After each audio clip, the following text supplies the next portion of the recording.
Bonjour à toutes et tous et bienvenue sur cette première vidéo, sur cette première critique. Aujourd'hui on va parler d'un film qui me tient à cœur, d'un film justement qui va un peu marquer le coup pour cette première vidéo, J'irai mourir dans les Carpates. Alors J'irai mourir dans les Carpates, c'est un film que j'ai suivi, que j'ai pu soutenir via l'aide parce que c'est un film qui est né grâce à une cagnotte en ligne, KissKissBankBank, voilà, qui a été fondé par Antoine de Maximi et qui a voulu faire son propre film parce qu'il avait l'idée en tête, le projet qui traînait depuis de longues années et puis il a voulu enfin aboutir à ce projet. Dans un premier temps, on va parler de fait donc de l'origine du film, de comment il est arrivé, de comment il a été construit, qu'est-ce qu'Antoine de Maximi a fait pour le mettre en place. Ensuite, je vous parlerai du film tout simplement. D'abord avec une partie sans spoiler, après une partie avec spoiler. Et enfin, je vous donnerai tout simplement mon avis sur le film, ce que j'en ai pensé. Alors, déjà, pour revenir un peu sur les bases.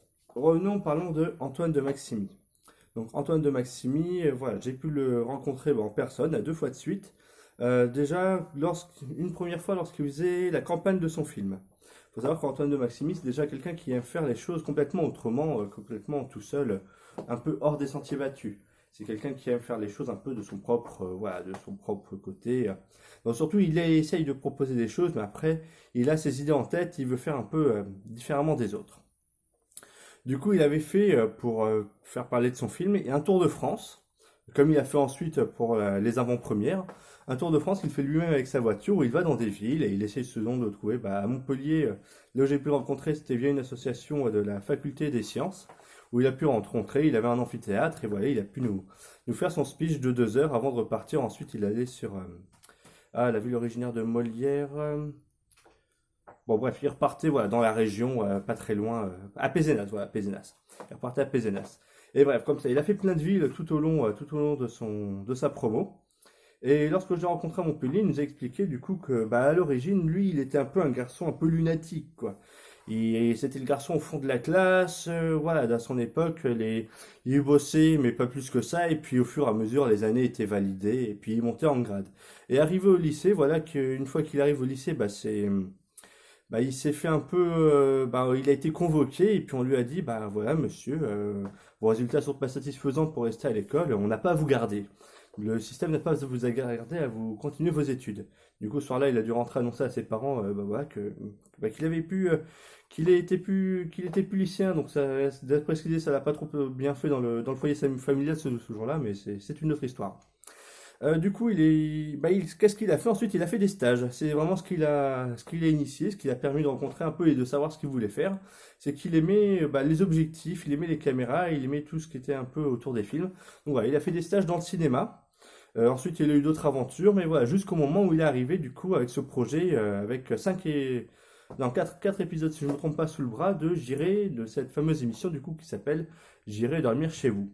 Donc le principe de l'émission est très simple. Antoine de Maximi est un globe-trotteur avec 2 à 3 caméras. Une qui se fixe en avant ici de manière à voir son visage, une sur son épaule de manière à fixer ce qu'il y a devant lui, et des fois une autre caméra qu'il a un peu plus à la main qui lui permet de filmer ce que lui il veut. Et du coup, voilà, avec ce concept-là, bien sûr, il a des manières iconiques, hein. Il a une chemise rouge. Il nous a expliqué aussi comment se déroule l'émission. C'est très simple. Il va dans un pays, il loue une chambre d'hôtel, donc il a un point précis, hein. Il est pas à la rue, hein, s'il trouve personne chez qui dormir.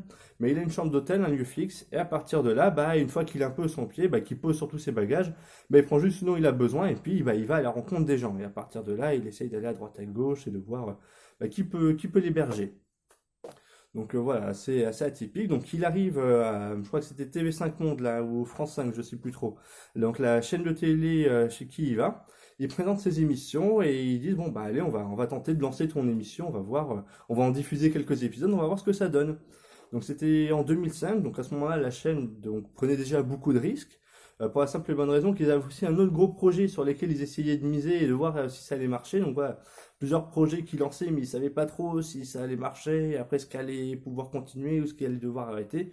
Et leur autre gros projet, c'était un film documentaire, c'était La Marche de l'Empereur.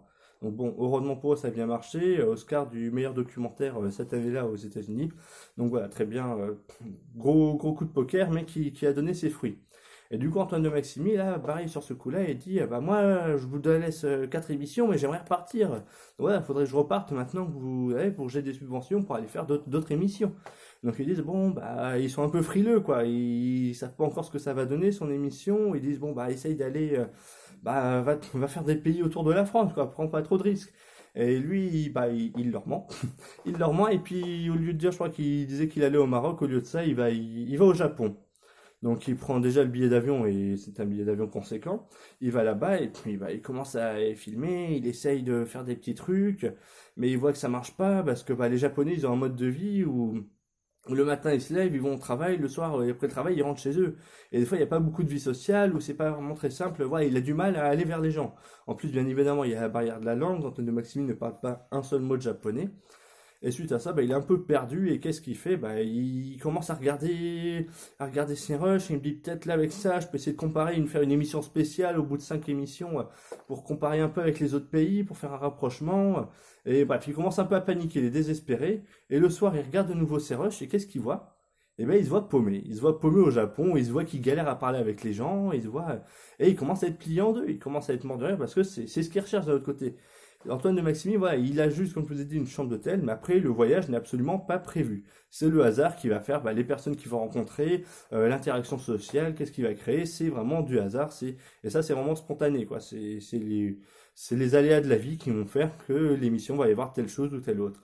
Et donc, le lendemain, il se dit, bon, bah, allez, on se relâche, on se détend, on sourit, et puis on va aller vers les gens.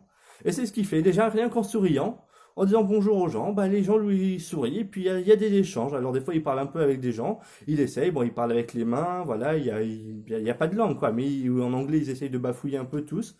Et à la fin il arrive même à aller à parler avec quelqu'un parce qu'il a un petit truc à changer pour sa caméra, il fait une superbe séquence voilà, chez un vendeur d'appareils photo je crois pour réussir à modifier sa caméra. Et à partir de là, bon, il n'arrivera pas à se faire inviter cette fois-là, mais il arrive voilà, à créer du contenu. En fin de compte, il fera une très bonne émission comme les autres fois. Donc c'est un peu ça, le début de ce film, c'est ça. C'est que c'est un coup de poker, c'est que voilà, il sait pas si ça va marcher ou pas, mais il a l'idée en tête, il a l'idée, ça revient, vous savez, c'est des fous, bah, comme moi un peu avec ces vidéos, hein. J'avais l'idée de me dire, ah oui, ça, je pourrais faire des vidéos et tout, mais en fait, voilà, il suffit de se lancer et c'est un visionnaire et puis c'est quelqu'un d'entrepreneur et qui se lance, surtout Antoine de Maxime. C'est quelqu'un qui ose et qui a pas froid aux yeux. Et du coup, voilà, ce projet de film, il nous a dit, quand il est passé le présenter, c'était, alors je l'ai vu cet été, donc l'année d'avant, je crois que c'était en 2019, j'ai dû le voir. Du coup, en juin 2019, quand il est passé à Montpellier, voilà, il disait qu'il avait le projet en tête depuis quasiment 6 ans, mais qu'à chaque fois, il essayait de le proposer, et qu'à chaque fois, on lui disait, oui, non, mais voilà, parce qu'une émission télévisée, pour l'avoir adaptée en film, bah, faut qu'il y ait quelque chose de derrière, faut qu'il y ait quelque chose qui tienne, qui ait envie. Et là, les producteurs, ils étaient frileux, quoi, les cinémas étaient frileux. Et du coup, bah, lui, il a dit, bon, bah, moi, mon projet, je l'ai depuis 6 ans, bah, allez, je me lance, quoi. On va pas tourner en rond, quoi. Faut que le truc, il se fasse, et puis tant pis. Moi, s'ils veulent pas me le faire, bah, moi, je vais le faire, mon film. Et maintenant, il a les contacts, il connaît du monde, il est débrouillard, et du coup, c'est ce qui s'est passé. C'est que, voilà, il commençait à faire sa campagne, tout simplement, de financement. Déjà, c'est comme ça que j'ai su aussi, après, qu'il passait via les réseaux sociaux, qu'il passait sur Montpellier. Et à partir de là, bah voilà, il a commencé à avoir du soutien. La campagne s'est très vite remplie. Ouais, il disait je crois le budget qu'il avait besoin, c'était 120 000. Donc 120 000, c'est bon, c'est une somme conséquente, mais pour un film, c'est pas énorme non plus. Et lui, voilà, il avait fait son devis et quasiment il savait ce qu'il lui fallait pour faire ce film. Donc, il a eu les sous, et ce qui s'est passé, c'est qu'il nous disait, bah là, que quand on le voyait, il était au stade où il commençait à avoir les sommes suffisantes, et les cinémas voyaient que son film, il commençait à le faire, et qu'il commençait à le faire sans lui. Et du coup, ils ont commencé à essayer de le suivre, à de le rattraper en lui disant, attends, si tu fais ton film, maintenant on peut essayer de te parrainer, et tout ça. Et en fin de compte, c'est aussi ce qui a permis au film de voir, parce que ce film revient quand même de loin, c'est ce qu'il faut dire. C'est que c'est un film vraiment improvisé. Donc voilà, c'est vraiment un film qui avait un script à partir de là qui a été retouché. Alors, ensuite, pour les acteurs, moi, voilà, la surprise que j'ai eue, parce que je l'avais pas su à ce moment-là, mais je l'ai su après, c'est qu'il y avait Max Boublil. Et ça, Max Boublil, bah, moi, j'ai rien contre Max Boublil, hein, j'aime bien ce qu'il fait. J'avais bien aimé ses chansons et tout. Après, dans sa filmographie, j'étais un peu moins fan du film Les Gamins, parce qu'il paraît Play est excellent. Donc, voilà, faudrait peut-être que je vois Play aussi, qui est un film qui est sorti récemment. Et voilà, après, voilà, c'est un acteur, en tout cas, qui se bouge aussi, qui est actif. Et du coup, la petite histoire, pourquoi Antoine de Maximi a choisi de jouer avec Max Boublil? Bah, tout simplement parce qu'il lui fallait quand même des rôles aussi, pas des têtes d'affiche, mais au moins aussi d'autres personnes qui jouent dans son film. Et du coup, bah, il a envoyé des demandes, des demandes, des demandes. Et bah, au fur et à mesure, quand tu as plein de refus, et que t'as enfin quelqu'un qui te répond, qui dit oui, bah moi ton projet il m'intéresse, j'ai envie de suivre, j'ai envie d'aller dedans. Bah voilà, ce qu'il nous disait, c'est que Max Boublil, ça a été le cas, ça a été quelqu'un, le projet, il l'adorait. Il a voulu aller dedans, et puis bah, voilà quoi, il a été là, et puis il a suivi. Et puis, bah, je vous en parle après du jeu de Max Boublil. Et voilà, du coup, on en est. La campagne 2 a été faite, le truc est lancé. Moi, après, j'ai suivi, bah, pour la campagne participative, justement, voilà, hein, la preuve que j'ai participé sur KissKissBankBank, j'ai eu un petit tote bag. Donc voilà, j'irai me dormir chez vous. Mais le tote bag qu'on avait quand on donnait une certaine somme, je crois, je sais plus, on s'était par palier avec carte postale, être cité dans le film. Il y avait voilà, pour les plus exigeants, vous pouvez recevoir la chemise rouge officielle d'Antoine de Maximi, la chemise officielle, des chemises rouges comme porte Antoine de Maximi. Voilà, quoi. Il y avait plein de choses, plein de paliers comme ça. Je crois que ça c'était, je sais plus si c'était 50 ou 25 euros. Bon, bref, peu importe quoi. Voilà, je vous donne une idée à peu près du montant qu'on pouvait donner. Voilà, bien sûr, il y avait pas de limite de montant, mais bon, tous les montants étaient bons à venir. Suite à ça, voilà, donc le film s'est bien réalisé et le film est sorti que je dise pas de bêtises, le 16 septembre 2020. Donc moi j'ai eu la chance parce que pareil pour l'avant-première, Antoine de Maximi a fait exactement le même fonctionnement, c'est-à-dire il a fait tout simplement bah voilà, un tour de France des avant-premières. Donc en plus avec la période du Covid, mais il a réussi, voilà, tout s'est fait en fin de compte comme prévu. Je crois qu'il a commencé aux alentours de mai, début juin. Et bah voilà, moi je l'ai vu en août. Bon voilà, donc à peu près de là, il a fait pareil comme la dernière fois, un tour de France. Il est passé vers Saint-Rémy, à Montpellier, il est remonté à Toulouse. Et moi j'ai été le voir à Rodez quand il passait à Rodez le 14. Oui, c'est ça, le 14 août, le 14 août. D'ailleurs, j'en profite pour faire une petite dédicace à mon frère et à ma belle-sœur qui m'ont gentiment permis et invité d'aller voir cette avant-première parce que sans eux, je n'avais pas de véhicule pour y aller. Donc voilà, je leur remercie beaucoup, surtout qu'on a dû faire 2 heures de route de Montpellier pour y aller. Bref, donc le film est réalisé en effet par Antoine de Maximi avec comme acteurs principaux dedans Alice Paul, Max Boublil et après voilà d'autres acteurs aussi qui jouent dedans que voilà. Donc des acteurs locaux et aussi des acteurs aussi qui se sont faits. Pour finir un peu sur la parenthèse sur le film, parce que voilà, du coup j'ai pu assister aussi à la séance post-film à l'avant-première où il y a eu un espace de questions-réponses et bien évidemment toutes les personnes dedans sont des acteurs, que ce soit la dame dans l'hôtel, que ce soit bah, les méchants qui sont des acteurs qui nous disaient aussi, bah, voilà, qui étaient des acteurs là-bas et qui aussi avaient certains emplois du temps, où par exemple il y en avait un des méchants qui le soir jouait Goethe dans un théâtre. Bon, bref, c'est des petites anecdotes, mais voilà, c'est vrai qu'on se dit jamais comment les gens ont été recrutés. Non, ce sont vraiment tout le monde sont des acteurs. Alors s'il y a il y a un seul groupe de personnes qui ne sont pas des acteurs dans le film. C'est tout simplement les paysans, à un moment quand vous le verrez, qui au début du film, où ils se rendent, voilà, c'est pas du spoil, hein, c'est comme si le début du film est comme un épisode traditionnel de J'irai dormir chez vous. Donc voilà, il rencontre dans une famille de paysans, et cela c'est bah, une vraie famille qu'il avait déjà rencontrée dans une de ses anciennes émissions. Donc voilà, c'était intéressant, et du coup c'est des gens avec qui il s'était très bien entendu, il les a recontactés, et voilà, ils ont refait une séquence spéciale ensemble pour le film. Alors, est-ce que j'ai d'autres choses à vous dire après voilà, pour l'histoire? Non. Oui, donc le film fait 1h36. Sur Allociné, il est un peu le terme amusant que Antoine de Maximi relevait, c'est une comédie thriller. Voilà. Donc je pense que c'est bon, on peut y aller, on peut rentrer plus en détail pour le film. Donc, le film, de quoi il parle? Eh ben, il parle tout simplement, voilà, pour ceux qui auraient raté la bande-annonce ou l'histoire en général, c'est Antoine de Maximi qui fait une émission, bon, normalement dans les Carpates. Donc voilà, il voulait absolument pas qu'il y ait de côté péjoratif en disant si c'est le nord, le sud, voilà, pour donner un mauvais côté aux habitants de là-bas. Donc il reste toujours assez flou, hein. Il dit le nord, les Carpates, voilà quoi. Bref, du coup il va dans le nord des Carpates, donc le pays de Dracula, comme vous voyez sur l'affiche avec les petites dents de Dracula dedans, hein, référence du coup à la légende qu'il y a là-bas. Et il fait donc une vidéo normale, sauf qu'il va avoir un accident de voiture. Et à la suite de cet accident de voiture, bah, les rushs sont ramenés à Paris.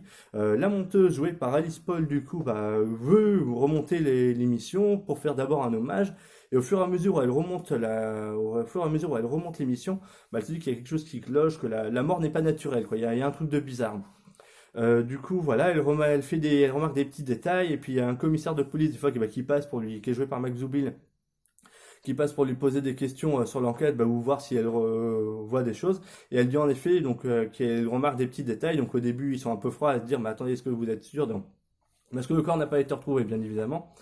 Et avec tout ça, du coup, bah, voilà, c'est un peu le film se fait en deux parties. Il y a une première partie vraiment analyse des rushs, donc qui se passe à Paris, hein, qui se passe où on voit bien sûr Antoine de Maximi, mais plutôt par des extraits donc de voyages là-bas, où il voilà, il rencontre du coup, il va à une fête de village, il va dans des sortes de petits villages aux alentours, il rencontre des paysans, comme je vous ai dit tout à l'heure, avec les fameux paysans du coup qui étaient des vrais paysans pour le coup de là-bas.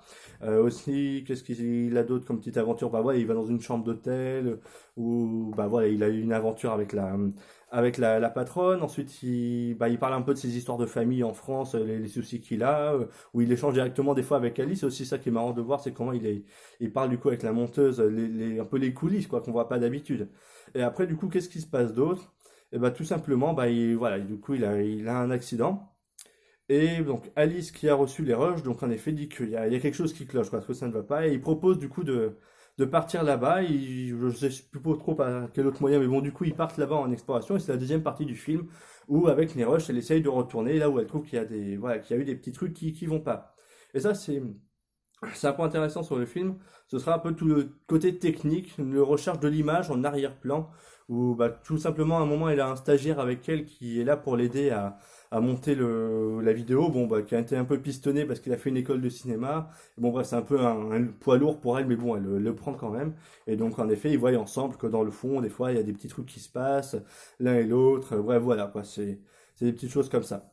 Et après ça, bah, du coup, ils sont là-bas, ils enquêtent. Et après, voilà, je m'arrête là pour la partie non spoil. Je vais donner mon avis. Après, après, je vais dire du coup aborder la partie spoil en donnant mon avis sur les détails. Alors, pour moi, jusqu'à là, bah, voilà, c'est un film comme je vous l'ai dit. Moi, je connaissais, bon, j'aime un peu l'émission, mais après, je suis pas un fan hardcore. Hein, j'ai pas vu non plus toutes les émissions. J'ai dû en voir 4 ou 3 ou 5, je sais plus trop, ouais, mais j'en ai vu par-ci par-là quand je traînais sur YouTube parce qu'elles y sont tout et on peut les voir facilement. Après voilà, bah, le film vraiment j'ai été satisfait quoi. Voilà, faut pas s'attendre. Voilà, si vous aimez Antoine de Maximi, vous allez aimer, mais c'est comme son émission, ça va pas être quelque chose de révolutionnaire. De toute façon, lui-même, il est pas là pour révolutionner le cinéma. C'est juste qu'il avait un film, il avait un script, il l'a voulu faire. Mais moi, je trouve que ça tient la route, je trouve que c'est crédible par rapport à d'autres certaines bouses françaises qu'on peut avoir dans le cinéma.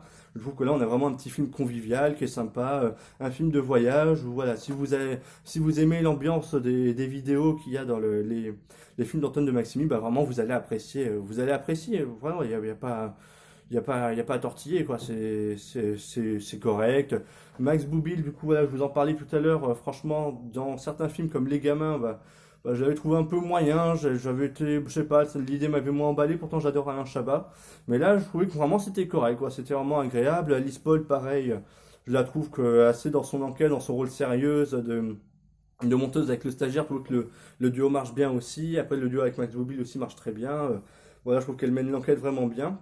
Euh, Pareil, tous les petits détails du coup sur les images, bah, ça je m'attendais pas du tout et c'était une bonne surprise quoi. Je trouve que le film se démarque bien et que, du coup c'est pas juste un film de récit ou une enquête policière. Et après oui c'est vrai qu'il y a aussi des petits passages d'humour voilà, qui sont gentillés. Et puis la résolution qui est bien parce que un film comme ça c'est aussi ça. On peut se dire bon bah qu'est-ce que c'est la fin, qu'est-ce qui va se passer. Et je trouve que voilà, en soi, ça pourrait se tenir, ça pourrait être réel. Et je trouve que ça, bah oui, bah voilà, quoi, c'est agréable à regarder. Donc voilà. Donc pour ceux qui voudraient arrêter là, parce que peut-être voilà, ils veulent pas, ça leur suffit, ils ont eu un peu des petites anecdotes, ils veulent pas se connaître plus derrière, je vous remercie si vous avez regardé jusqu'à là. Et pour ceux qui voudraient un peu plus de détails, bah allez, on passe dans la partie spoiler. Alors, la partie spoiler, bah, c'est très simple. Ce qui se passe, c'est qu'une fois là-bas, du coup, ils se rendent compte qu'en fait, il y a trois hommes qui suivent souvent bah, Antoine. À différents lieux où ils vont, bah, chaque fois, ils sont là. Et puis, ils ont même essayé de le droguer en même temps, en mettant à moi dans la fête du village une sorte de petite pilule dans sa bière. Parce qu'on voit que, du coup, Antoine de Maximi et un autre villageois échangent leur bière. Et celui qui boit la bière d'Antoine, bah, en fin de compte, est complètement endormi. Et puis, ça devait être un somnifère ou je sais pas quoi. Mais bref, il s'éteint et il s'affale sur la table. Et après ça, bah, on voit souvent les hommes, voilà, qui essayent soit des fois mais c'est ça, donc le jeu des personnages sont vraiment excellents, quoi, parce que vraiment ils te le sortent et puis tu sens qu'il est vraiment seul dans un coin d'un village avec que trois, et tu les vois comme ça en train de regarder dans un coin, en train de s'échanger des petits mots, et tu te dis il y a un truc qui va pas, quoi. Tu te dis ils vont l'attraper, ils l'ont bloqué, ils vont le tabasser, hein. Et cette ambiance-là, voilà, je trouve qu'elle joue bien, je trouve qu'elle retranscrit bien. Et puis c'est comme Antoine, on a pu le voir dans des situations difficiles dans ses vidéos. Hein. De toute façon, c'est l'introduction du film, hein, où il vous montre les passages difficiles qu'il a pu avoir dans ses anciennes émissions. Donc voilà, je trouve que ça roule bien. En fait, du coup, bah, la raison pour laquelle du coup ces trois personnages essayent de l'attraper, et puis c'est eux du coup qui pousseront sa voiture dans un virage et qui après du coup voilà, simulent l'accident et qui ensuite le gardent chez eux dans leur propriété. C'est tout simplement parce qu'Antoine, tout simplement, en faisant sa petite découverte, ses petites balades, bah, à un moment, les films en contrebas, en bas d'une vallée, et puis ils sont en train, en fait, ils ont tué leur grand-mère pour pouvoir hériter du coup du terrain, et puis voilà, parce que c'est un terrain qui a de l'argent, et ils veulent essayer de le revendre. Seulement pour ça, ils n'avaient pas la main vu que leur grand-mère était encore en vie, donc ils l'ont tué. Et donc ça, bah, vous le voyez vraiment que à la fin, en fait, c'est là où vous voyez vraiment tout le travail de l'image, c'est que vous voyez du coup le plan où Antoine filme les gens qui sont en bas en train de remonter vers lui, en train de dire ah, attends, attends, là, pars pas, pars pas. Et du coup, en zoomant bien, bah, vous voyez bien la main de la grand-mère qui est suspendue à une baignoire, et voilà, vous vous dites que voilà, bon, bien sûr, ça c'est invisible au moment du film, quoi, vous verrez jamais aussi loin. Mais voilà, ça montre que vraiment, en fin de compte, tout est là, toujours devant nos yeux, et c'est vraiment un travail d'attention. Et ça, c'est vraiment le truc, le détail où je m'attendais pas dans le film, quoi, qui est introduit avec tout simplement quelqu'un qui tombe quand ils sont chez les paysans, qui tombe en arrière-plan, et après ensuite, bah voilà, quoi, des petits trucs dans le film qui vont se répéter, où on va nous montrer à tel détail, là, écoute, tel bruit, là, la cassette, elle est tombée dans l'hôtel, alors ça veut dire que peut-être la cassette, elle est restée sous le lit, et du coup, en allant sous le lit dans cet hôtel-là, bon, on aura peut-être des détails de trucs qu'on a ratés. Et voilà quoi. Bref, de fil en aiguille, Alice Paul et Max Boublil bah, arrivent du coup chez les gens et en fait ils retrouvent du coup Antoine avec sa caméra où il était. Donc non, il n'est pas dans le ravin quand on le retrouve. Quoi. Il est caché dans une voiture parce qu'il justement il allait se faire emmener quasiment en dernière minute. Mais voilà, c'est vrai que la fin des fois peut. Si vous regardez avec un jeune public, peut-être des enfants, c'est peut-être un peu difficile parce que quand même vous le voyez tout seul dans sa grotte en train d'essayer de survivre. Bon, il tue des chauves-souris pour essayer ça pour les chauves-souris. Nous avait dit en fait il lui avait fait un truc avec de la confiture. C'est bien sûr pas une vraie chauve-souris hein, qu'il a mangé. Mais voilà quoi, c'était une sorte de truc bricolé par les accessoiristes voilà, pour faire une fausse chauve-souris à manger. Et du coup, à partir de là, bah, qu'est-ce qui se passe? Bah, il retrouve Antoine et tout est résolu, tout va bien. Et après, il retourne en France et vous avez la scène finale du coup dans les locaux de la boîte de monteuse. Je sais plus, je crois que ça s'appelle la Bonne Pioche où ils sont. Où du coup, ils font voilà un festin et puis tout va bien et puis bah voilà quoi. Du coup, bah voilà, pour la partie spoiler, maintenant vous savez tout. Vraiment, non, là aussi, hein, je trouvais que l'histoire, bah, comme je vous dis, ça tient la route. Hein, c'est pas mauvais, c'est pas mauvais. Voilà, c'est amusant. C'est pour ça que je voulais faire ce film en premier parce que je voulais un peu marquer le coup avec un truc original, quoi. Et je pense que ce film-là, bah, soit vous adhérez, soit vous aimez pas, quoi. Et voilà, et je pense qu'il y a vraiment des trucs intéressants dedans, qui se regardent tout seul. Il est pas trop long, il doit même pas durer plus d'une heure trente. J'ai plus la. Ah, si je l'ai ou pas? Si, bah voilà, 1h36. Donc voilà, c'est souvent les films, j'ai des fois horreur des films qui durent 3 heures ou 2 heures. Pour des fois tourner en rond, des fois c'est bien aussi 1h30. Un petit format d'1h30, tranquille. Voilà, ça te prend pas toute ta journée, t'as le temps de faire d'autres choses après, t'as le temps de te poser. Et là, voilà, c'est un peu le format idéal du film. Voilà, qu'est-ce que je peux vous dire d'autre après à propos de ce film qui m'était revenu juste à l'instant? Je regarde, excusez-moi, hein, je regarde un peu ma petite fiche et ma